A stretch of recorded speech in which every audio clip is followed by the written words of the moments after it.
audience demands. But given the vast universe and all the different designs of aliens and characters and that sort of thing that George and his team has come up with in the past, just wondering if in the third season or even beyond, we'll see Ben Quadranero's species show up at all. see, this is an epidemic now. This Ben Quadranero's thing. I have to really doubt it. Kyle Newman's just making a big push for an action figure. And I just don't think that, he's not a very practical guy. It would change the doors to most of the spaceships that he built to have that big head try to fit through them.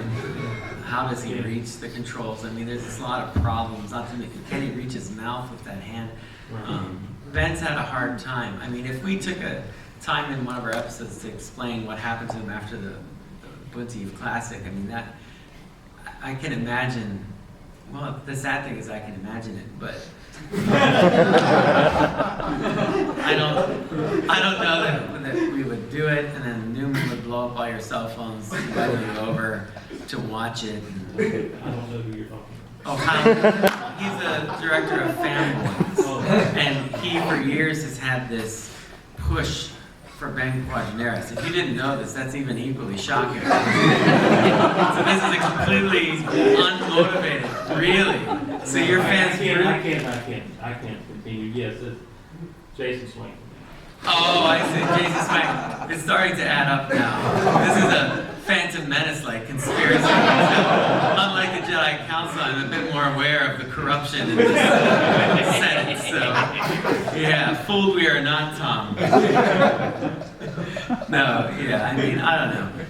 The bottom line is that on a goofy thing like Ben Quadraneros, we have such a narrow build of characters and assets that we're very careful about which ones we choose. You know, we try to do a balance of classic characters that are based off of designs you saw in the Cantina, concepts that Ralph McQuarrie had come up with that never actually saw the light of day, things that Doug Chiang did in the prequels, and then new characters as well. You know, so it's always a blend. It was something we did a lot in season 1 was characters you knew, types of aliens you knew, but then we had to make a decision and do some new types. You know, Robin Eno, the little fish guy, was a new one, and Harrison Nube was a new one. And it's always hard sometimes as a creator to think that you're putting those into the lexicon of characters for Star Wars, because I tend not to value them as much as like seeing, you know, an Ithorian or a Rhodian. They seem like Star Wars to me. It is hard for me to wrap my head around that little kids will see Robin Eno as a Star Wars character for them. So I have to step back and look at a bigger picture of it. But inventing new aliens is always fun. It's really difficult to get that Star Wars feeling, because when they invented it in '77, they did a lot of like people in masks. And now in the CG world, everybody wants backward bending legs and really thin arms and the impossible type character. But in a lot of ways, to be honest, those feel less Star Wars like to me most of the time. So it's a very big challenge to design a Star Wars character, but yeah, Quadranera. I want to throw out a quick idea, because it's fascinating to me, and I certainly understand it, the drive to tease out the strands of what is going to be woven together, of what is coming down the pike. And I think back to when I saw original episode 4, and what a surprise, an utter surprise that was. Walking into the theater, walking into the cantina, all of the things that I was showing, it's like, I've never seen anything that seems like this. All of it was a surprise. When I went to see episode 5, and I didn't read a million reviews, because it didn't exist. I didn't know that Vader was Luke's father. And the way that, and that's what it was like in the theater when I saw it. Because the theater didn't know it either. And in a way, I mean, there's a wall of secrecy that holds these wonderful secrets back. But I think it's a good thing. It's a good thing for the fans and the people who love this to see something and to say, I cannot believe that. Oh, because you didn't expect it.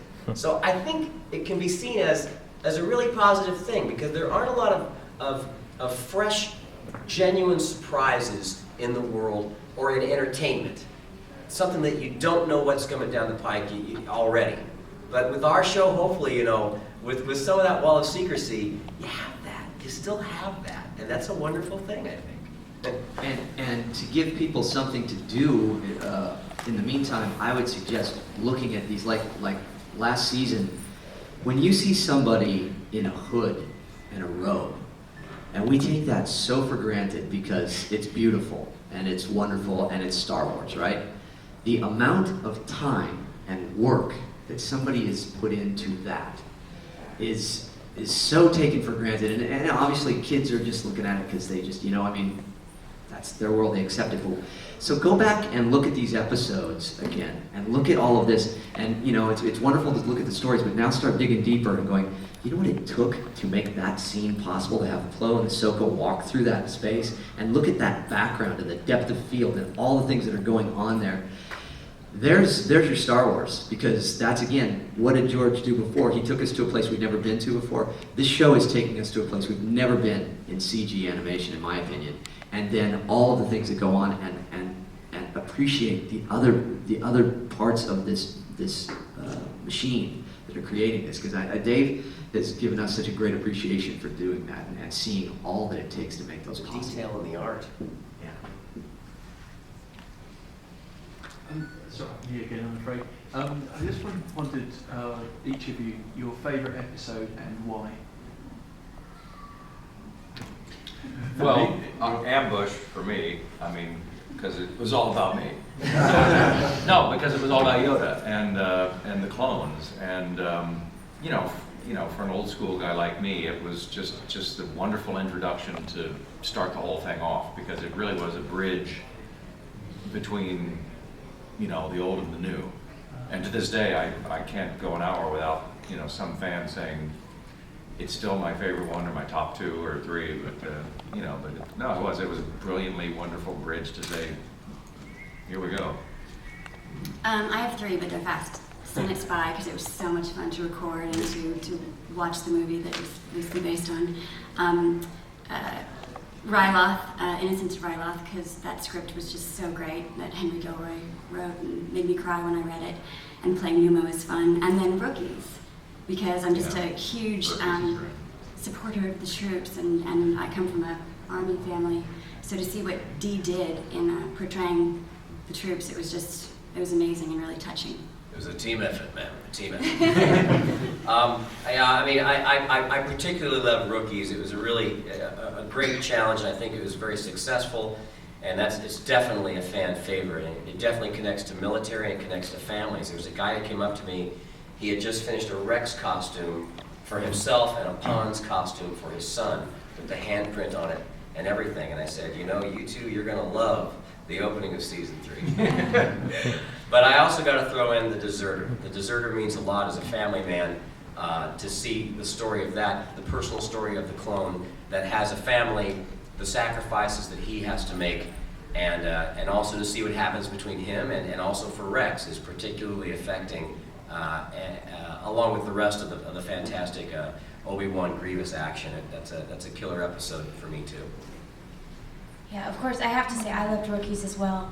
But I thought Lightsaber Lost was gorgeous.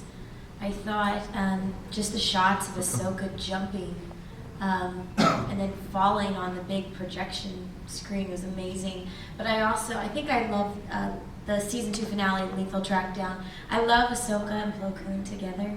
I think they have a really cool relationship, and I like seeing the two of them together more and seeing how close they really are and how much she respects them. I really like to see that. So, and that episode was just gorgeous. I mean, it was visually stunning. I think that's the thing I'm in awe of most, is just seeing how it's even possible that you're putting that on television. I can't even wrap my head around how they do it. So I just thought it was really beautiful to watch. Yeah, it's fun, and of course the best thing about episodes like that, when we have a lot of lines together, we are the farthest apart from each other in the room then, for separation, for the engineer, for a sheer technical thing. So Ashley and I are like, we have all these lines that we're sharing, and she's on one side of the room, I'm on the other side of the room, so it's pretty funny. But that is actually one of my favorites. But Deserter, when I saw that as well, when we did it, I remember Dee and I were just like, oh, man, I cannot wait to see this. And then seeing how it looked and how it just came out, it was really one of my favorites. And then Lightsaber Lost as well. But I do have a special place on the selfish side, on the Obi-Wan side. The whole Mandalorian arc, the Duchess Satine, and Anna Graves, a tremendous voice actress. She did a wonderful job with that. That was so cool, and that's the one that I certainly get so many fans coming up saying, man, it was awesome to see that world of Obi-Wan and dive a little deeper. And quite frankly, to get to go places with that character that Sir Alec and Ewan didn't get to necessarily go was quite an honor, and that was really cool.